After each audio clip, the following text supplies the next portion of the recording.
So now comes the general last 2 days of FWA Furry Week in Atlanta, which honestly we didn't really do much. We didn't really do much because we were still we were already I was already stimulated, and one of my friends was one of my roommates was already going to head back from his hotel room back home. He planned to just leave Sunday, which is generally understandable. Usually Sunday and Monday is the days where we leave, where people start to leave, or they get in the last bit of celebrations and whatnot.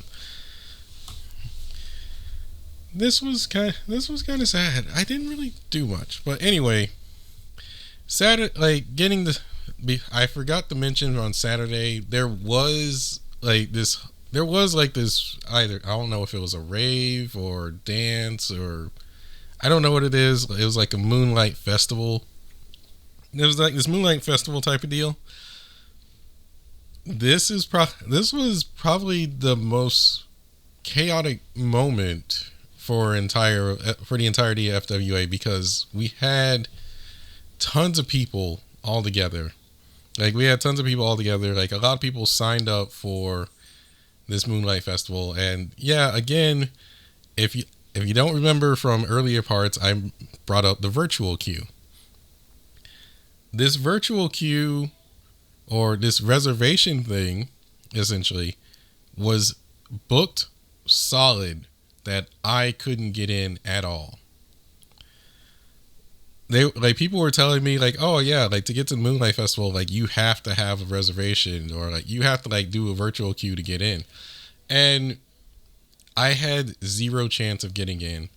I didn't even think of going until I heard oh well, all these other people are going, and I was I'll go, I guess. I guess I'll go. And then I put in the go to the virtual, put it on the virtual queue. It was the first time it said okay, please wait. You will be you are on the waiting list.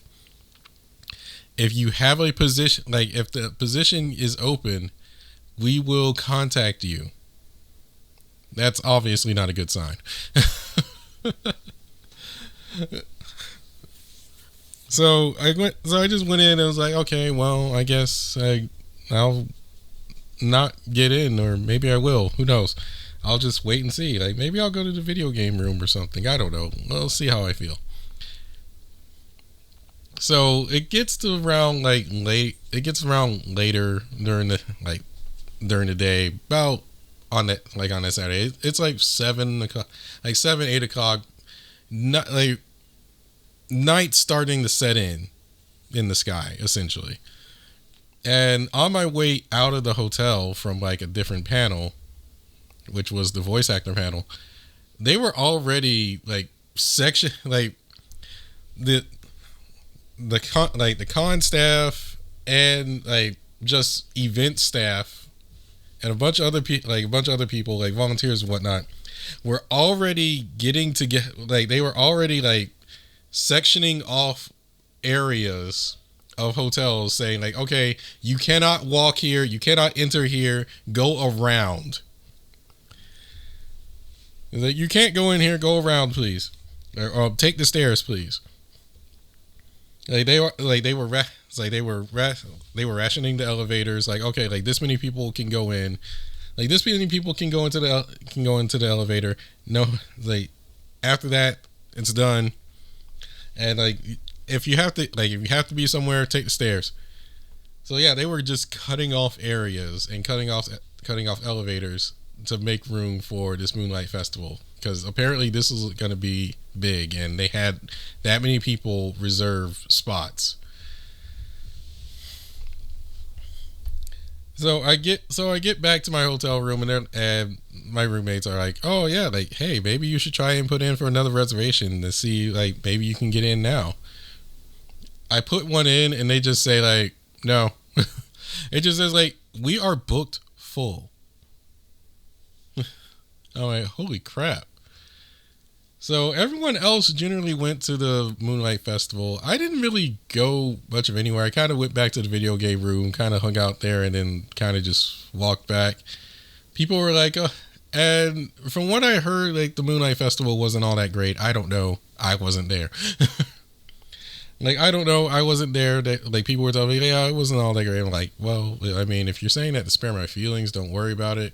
I kind of wanted to know what was there because I'd never gone to those kind of things. But yeah, that was pretty much that Saturday. So moving on to Sunday, not a whole lot went on, as I said, because we already had a roommate leaving, and he was just like packing up, getting ready to go. I can honestly say it felt like the staff finally got the whole virtual queue thing down packed. It felt like they got everything situated because things more or less started running well, and heck, just moving between hotels actually didn't seem that bad either. The other thing was that my friend didn't want to leave. He didn't want to leave FWA, or well, he didn't want to leave me, so to speak. I don't want to go too much into detail. Like, he was just like he was very clingy and wouldn't let me go for a good while until I was like, hey, like you really got to get going because otherwise you're gonna miss your plane, and like we don't have money to send you off. We don't have the money to send you on to a different flight. And I don't even know how that would work if you like miss your flight. Like, what happens if you miss your flight? Like, do you just like get a partial refund on your plane ticket or something? Do you like get a partial refund on your plane ticket, or do they just say like, oh well, too bad you suck, like just sucks to be you, bye? Like, how does that work? So we had to send him off, and pretty much that, like, there wasn't really much going on that Sunday. Like, there was the closing ceremonies, which I kind of skipped. Apparently, like, the closing ceremony at that time was more just gathering, like, everybody that came, and they all, like, took one big group photo, which I believe that is on, like, their Twitter or BlueSky or whatever. I didn't really go to that. I kind of just hung around various places. And pretty much to end that night, like, obviously there was video game room, but we went to a place called the Vortex, which is like it's pretty much well, I guess I could say, like, it's pretty much a age 21 and up bar because they serve alcoholic drinks. But this place was actually pretty chill for a bar or restaurant bar type scene. Because I was expecting like rowdy people and whatnot, but yeah, this was actually pretty chill. Like, the waitress was nice. I honestly had a really good burger. Like, I haven't had a good burger in a very long time. And it was like, so I enjoyed that. I enjoyed my drink. It was actually really good. That honestly is pretty much the Sunday, really, because after that we went back and just went to sleep, and then got up in the morning, and that was Monday morning. It's time to go. It's like we had to be out of the room by 11 o'clock. Although it's funny there's like a notification on the phone that says, like, on the hotel phone that says like, oh, checkout time is before 12 o'clock noon. And yet my phone says, oh, well, you have to be out of the hotel by 11 a.m. Sus. Thankfully, I didn't really have to go through the stress of checkout because they gave me the option of like a speedy checkout. So all I have to do is just like input the time I'm going to be out of the room and just essentially be out of the room at that time and turn in my keys in like this box, like turn in the room keys in this box or whatever. And that was honestly it. Like, mostly just waiting on my Uber. I feel kind of bad for certain people that were walking around. Like there was this guy going around asking for food, and I at the time didn't exactly have food. And I was like, if I had the effort, like I honestly would. I feel like I would have. I honestly would have got him something. I honestly feel like I would have got him something. Actually, yeah, I would have gotten something if I like had the time to like just walk over to like the food court or whatever and just go get it, because I didn't have any cash. I didn't have any. I didn't have any spare cash on me, and to eat, at least in this area, it's roughly $15 to $20. Sadly, I think you can just get something minor and buy from there, but I believe like you'll get kicked out. I believe like they do have like a standard like policy in terms of like how to look or whatever. But yeah, I felt bad at that point. But anyway, like it was just the car ride home, and I had a lot. I had a lot to think. Had a whole lot to think about. A lot of stimulating memories, a lot of things that I was told, and experiences packed into my mind that I probably won't ever have again in my lifetime, and just information that I'm glad to know now than just have never known. I honestly thought I don't really like to go into this kind of stuff, but I gave a lot of thought to just essentially what was going on around the world. And yeah, it's a very chaotic place around the world. And people limiting what you can and can't say online, and the things that like just things you can like things you can do around where you live. It's a very chaotic time, and I'm just thinking to myself, I can't let this. I have to stop trying to let this like chain me down. A lot of it definitely, because a lot of it is definitely just stuff that in a way it does affect, in one way or another it does affect me, or it affects somebody else that I'm close to, and I worry half to death about it. But there's nothing I can really do. So I just want to like go around and figure out what I really want to do, and just actually go for it before those paths end up being closed off from me. I don't want to say that. I don't really want to say that my time in certain groups of people were a total waste, because I did gain something from it. But I also feel like I missed a ton of opportunities I could have taken if I just didn't let those people influence me,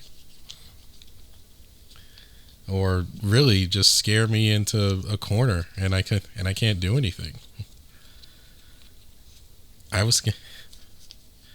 spent a good portion of my 38 years of living generally in fear, and just locked behind four walls, wondering what's going on outside, and wanting to be a part of it. But then always being told that it's not worth it.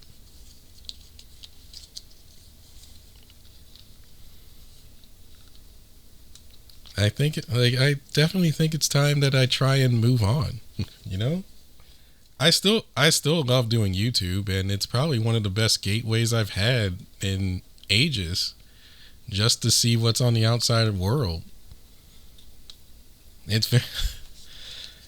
So I still want to stick to this, and there's obviously a ton of games that I want to play, new and old.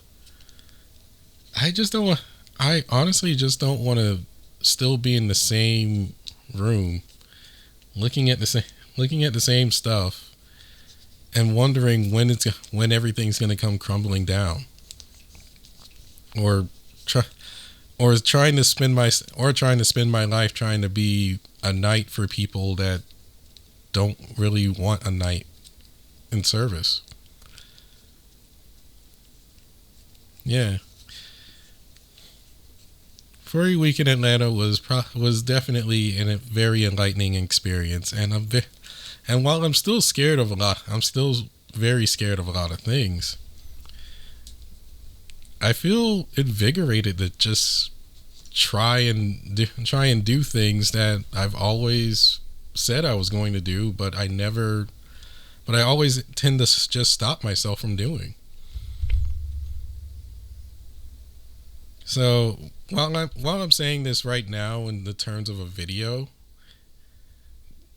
I hope that I can try and keep this flame lit up, and push myself forward to just try and do things that I've always wanted to do, and maybe, just maybe, like hit a position where I'm genuinely happy with myself and everything that's around me.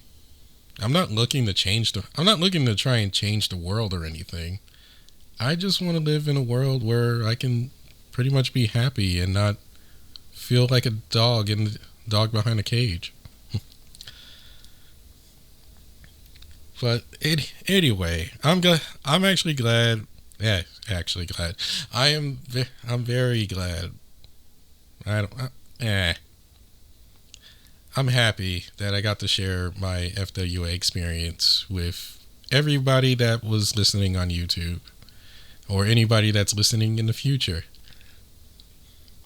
This is far better than my previous video back in 2022 when I brought up Furry Week in Atlanta. And generally, I look back between the two experiences, and I was honestly just scared back in 2022.